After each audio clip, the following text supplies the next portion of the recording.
Good morning. My name is Greg Francis of the law firm of Osborne and Francis. I'm here today, or we are here today, with our client Jonathan Kendall, who we represent in a lawsuit involving allegations against a pastor of a youth church, a member of a youth group, Pastor Jeremiah Smith, and the Florida Conference of the United Methodist Church, and specifically Hudson First United Methodist Church. This is the first time that Jonathan is making any public comments regarding the incidents that occurred to him as a youth at the church. But before we hear from Jonathan today, Andrew Norton, attorney also from Osborne and Francis, will give you the background with regard to our allegations. So we are here about conduct that occurred back in 2007, continuing through 2009. And this case really follows notice that churches have had for many years. They have known about the problems associated with putting people in a role of power and trust directly in contact with young, impressionable kids.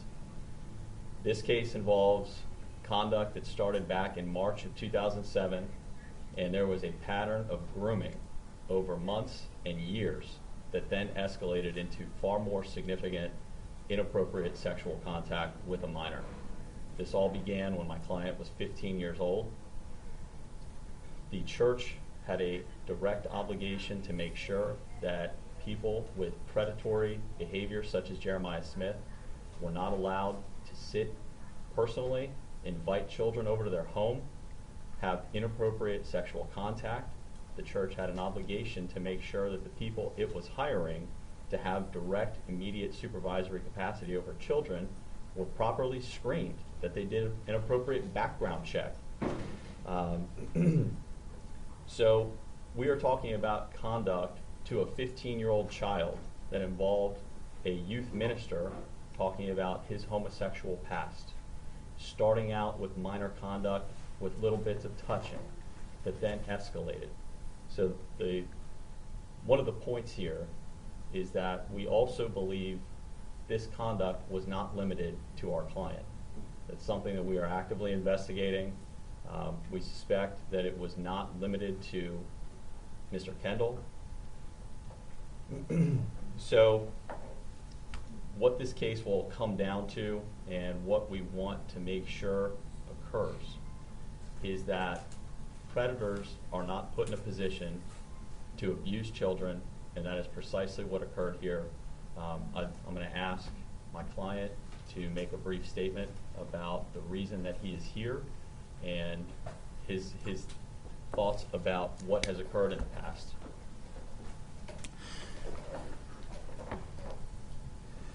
For the longest time back in March 2007, I had found a church home that invited me and welcomed me in and made the appearance of that. For the longest time, I was homeschooled, constantly searching to find for a place that would invite me in and help build a friendship group to show that I belong. And the moment when I walked into the doors of First United Methodist Church of Hudson, Jeremiah Smith greeted me, and I remember because my mother was with me, and we were checking out the youth group, and it was this inviting, charismatic personality that just drew you in. And from that point on, knowing I was homeschooled, he had me over into the office quite a bit, even going into his home, knowing that I had all this extra free time on my hands to, help with the youth group. And he had took a special interest in me. And from that point on, starting in March 2007, he would make comments to me about my looks, my butt. He had a red couch in his office and would, not just with me, but with others, would go on in, and he was a bigger guy and would just lay on top of you and lay on top of me. And it's like, get up. And there's nothing you could do. Even to the point of, later on, even in August 2007, to where then he would do hugging. And it was that hugging where he would embrace you, and then it would make you cringe because of just how long and uncomfortable it was. It was just something so cringing that in those moments you wouldn't, in looking back, you didn't know what to do. And he would word things, and with his personality, on how he would sell what he was doing, that it was okay and right. And being vulnerable at the time, you wonder how to proceed. And so after all the events, and you've read the report and stuff of what occurred on September 12th, 2009, from that moment with shock, not knowing what happened, trusting in this father figure, somebody who you trusted, even knowing with the church that why would you let him continue operating the way he did? Where was the accountability?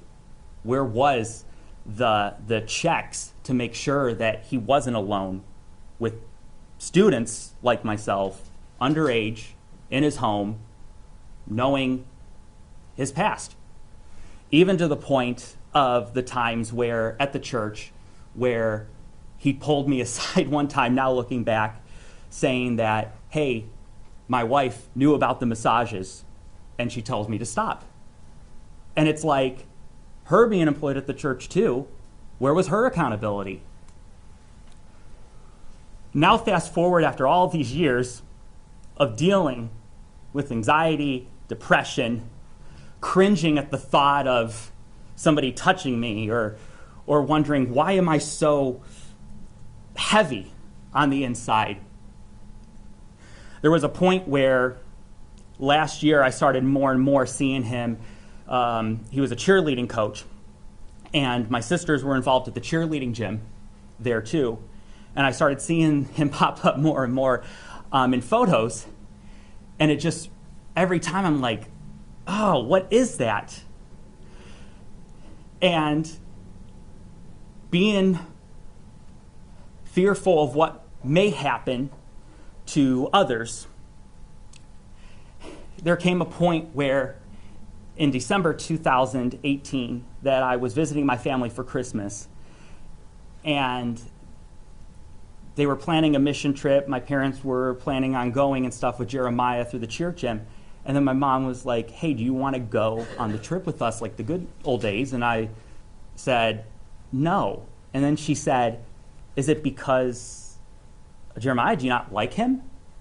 And it was in that moment, the flood of emotion just came over me, and it just was like a switch. It just clicked, knowing, oh my gosh, because I guess for the first time, I had it questioned as to the internal feeling that I had inside that I didn't like him for some reason, that question just resonated. So from that point now, with my lawyers and, with the criminal case as well, with the recorded call that we had, which I'm so thankful for, to where he acknowledged the act of what he did to me. And now, what I'm hoping for with all of this is to, one, the church, I came in to that church looking for comfort, looking for a home. And instead, what I came out with was their youth pastor taking advantage of me, them not holding him accountable for things and checking on him on things and letting him just run loose, knowing he was inviting people into his home, having one-on-ones. And now I'm dealing with the anxiety, the depression, and the weight that is on me. And I bear it every day, and I've built it every day these last 10 years. And so my hope is through all of this with coming forward is that for those of you who are out there that are in an environment where there is a figure authoritatively who is responsible for taking care of you or who is left to care for you, if you have to question something that they're doing, and if they have to be defensive about it, or they word it saying, no, no, no, it's okay, it probably isn't okay. And for the church, we need to have safeguards in place to where there is a higher level of accountability for the church protecting its children, its youth that are in their congregation. Because for so long, and you see it on the news repeatedly over and over again, the question is, when is it going to stop? And it's not going to stop until there is action that takes place to where these establishments, they own and they take that responsibility to make sure that the youth, that they're safe. Thank you. Are there any questions? How difficult was it to make that decision to finally come forward? It was really difficult. Because how Jeremiah intertwined into everything. He was attached with my family. He was attached with me, and it's like it wasn't just okay, I'm with the youth kid. It's like he made relationship with whoever was in that circle in their life.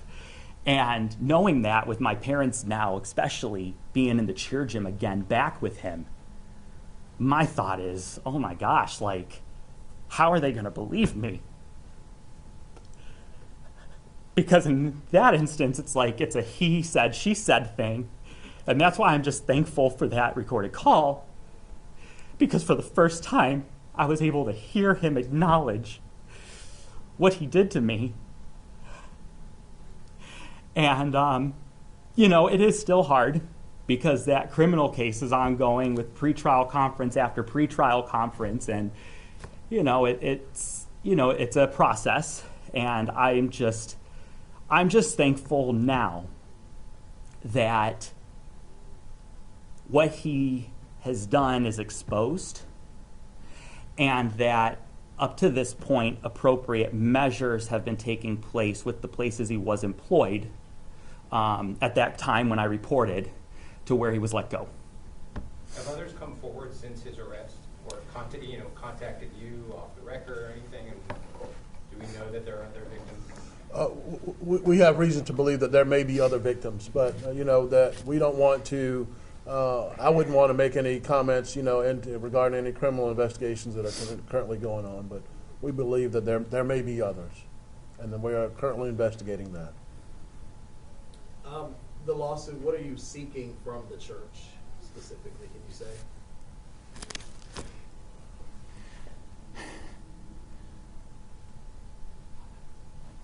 I'm seeking